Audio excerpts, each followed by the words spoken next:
أعوذ بالله من الشيطان الرجيم. بسم الله الرحمن الرحيم. وقال الرسول يا رب إن قوم اتخذوا هذا القرآن مهجورا، اور رسول کہے گا کہ اے میرے پروردگار، بے شک میری امت نے اس قرآن کو چھوڑ رکھا تھا۔ وقال الرسول یا رب، اللہ اکبر۔ وہ کیا ہی سچویشن ہوگی جب رسول اللہ صلی اللہ علیہ وسلم خود اللہ تعالیٰ سے مخاطب ہوں گے اور کہیں گے کہ یا رب ان قوم اتخذوا هذا القرآن مہجورا، میری اس قوم نے، کوئی شک نہیں، انہوں نے اس قرآن کو، هذا القرآن، اور یہاں اللہ نے لفظ هذا استعمال کیا، ذالک نہیں۔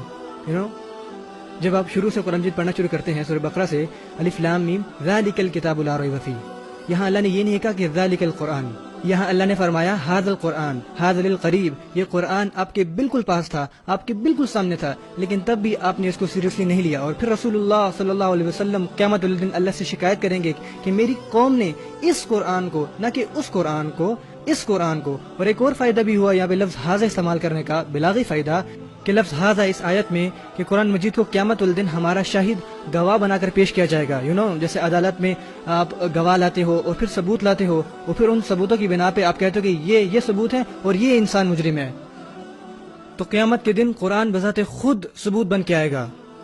ہمارا مقدمہ پہلے ہی بہت برا ہوگا، اور پھر قرآن کو گواہ کے طور پہ، ثبوت کے طور پہ پیش کیا جائے گا، اور وکیل خود رسول اللہ صلی اللہ علیہ وسلم ہوں گے، اور وہ قرآن کی طرف اشارہ کر کے فرمائیں گے کہ ان لوگوں نے، میری اس قوم نے، انہوں نے قرآن کو مہجورن کیا، انہوں نے اس کو مہجورن لیا۔ حجر عربی زبان میں کہتے ہیں ترک شیئن، حجرتہ حجرن، یعنی ترکتہ، اغفلتہ، آپ نے کسی چیز کو سرے سے فراموش کر دیا، نظر انداز کر دیا، بہت پیچھے چھوڑ دیا۔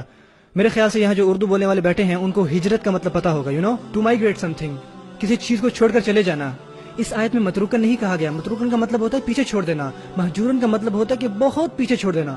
انہوں نے قرآن کو صرف چھوڑا نہیں، انہوں نے قرآن کو بہت بہت پیچھے چھوڑ دیا، وہ اس کے قریب بھی نہیں تھے، انہوں نے اس سے کہیں بہت دور ہجرت کر لی۔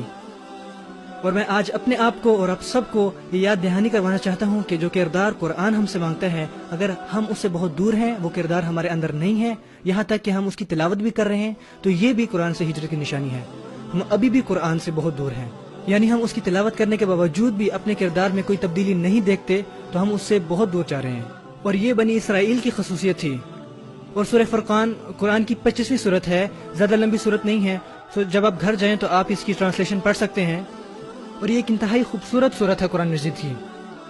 اور اس کے آخر میں پورا کا پورا لکھا ہے کہ مسلمان کا کیسا کردار ہونا چاہیے، مسلمانوں کی شخصیت کو کیسا ہونا چاہیے۔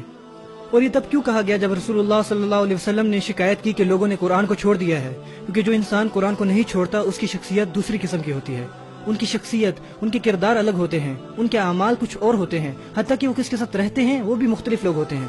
وَإِذَا مَرُّوا بِاللَّغْوِ مَرُّوا كِرَامًا، سیم صورت میں ہے، جب وہ غیر ضروری مکالموں کے پاس سے گزرتے ہیں تو وہاں سے مہذب طریقے سے گزر جاتے ہیں، وہ اس میں الجھتے نہیں ہیں، وہ فضول محفلوں میں نہیں پڑتے۔ قرآن ان کی شخصیت کے ہر حصے پہ اثر انداز ہوتا ہے۔ ہمیں قرآن کے قریب ہونا ہے۔ میں سوچتا ہوں کہ میں اور آپ اس کے اور بھی مزید مجرم بنتے جا رہے ہیں، اور ہمیں اس کے بارے میں فکر مند ہونا چاہیے۔ ایک دفعہ گھر پہ میری بیٹی قرآن مجید پڑھ رہی تھی، اور وہ سیم یہ آیت پڑھتی ہے، اور میں اس کی تجوید چیک کر رہا تھا، اور اس نے جب یہ آیت پڑھی تو میں رونے لگ گیا۔ تو وہ مجھ سے پوچھتے کہ اب آپ کیوں رو رہے ہیں؟ میں نے کہا کیونکہ جو اللہ نے یہاں فرمایا ہے۔ اس نے پوچھا کہ اللہ نے یہاں کیا فرمایا ہے؟ میں نے کہا کہ وہ کہہ رہے ہیں کہ رسول اللہ صلی اللہ علیہ وسلم کچھ لوگوں کے بارے میں شکایت کریں گے جنہوں نے قرآن کو چھوڑ دیا ہوگا۔ تو اس نے کہا کہ پر ہم نے تو قرآن نہیں چھوڑا، ہم تو پڑھ رہے ہیں۔ اور میں نے کہا کہ بیٹا اگر یہ صرف پڑھنے کے بارے میں ہوتا تو زیادہ آسان ہوتا، یہ صرف پڑھنے کے بارے میں نہیں ہے، ہمیں اس کتاب سے محبت ہونی چاہیے۔ کیا ہم یہ ثابت کر سکتے ہیں کہ ہم اس قرآن سے زیادہ محبت کرتے ہیں اس نئی مووی کے مقابلے میں جو آتی ہے، یا کسی ویڈیو گیم کے مقابلے میں؟ کیا ہم اس کے ساتھ زیادہ وقت گزارتے ہیں؟ کیا ہم ایسا بننا چاہتے ہیں کہ جیسے یہ قرآن ہمیں بننے کو کہتا ہے؟ لڑکی اس طرح مضبوط پہاڑ کی طرح دکھنا چاہتے ہیں جیسا وہ ان تصویروں میں دیکھتے ہیں، وہ لڑکیاں کسی اور کی طرح دکھنا چاہتی ہیں، لوگ ایک دوسرے کی طرح پیسہ کمانا چاہتے ہیں، لوگ ان کو آئیڈلائز کرتے ہیں، لیکن کون آپ صلی اللہ علیہ وسلم کی سنتوں پہ عمل کرنا چاہتا ہے، جن کی زندگی ہمارے لیے ایک بہترین مثال ہے؟ آج کا ہر نوجوان سونے سے پہلے یہی سوچتا ہے کہ یار کاش کہ میرے پاس 6 پیکس ہوتے، اور یہ کبھی کوئی نہیں کہتا کہ یار کاش کہ میرے پاس زیادہ سنتی ہوتی آپ صلی اللہ علیہ وسلم کی۔ کون ایسا کہتا ہے؟ اور کیسے ہم اس کو نہیں چھوڑے؟ ہمیں ایسے لوگوں جیسا ہونا چاہیے جو قرآن کی طرف واپس آتے ہیں۔ سیریسلی اللہ ہمیں اس کتاب سے محبت کرنے والا بنائے اور اسے ہماری زندگی کا ایک بڑا حصہ بنائے، تاکہ اس کتاب کی برکت سے ہر چیز ہماری زندگی میں رحمت لائے۔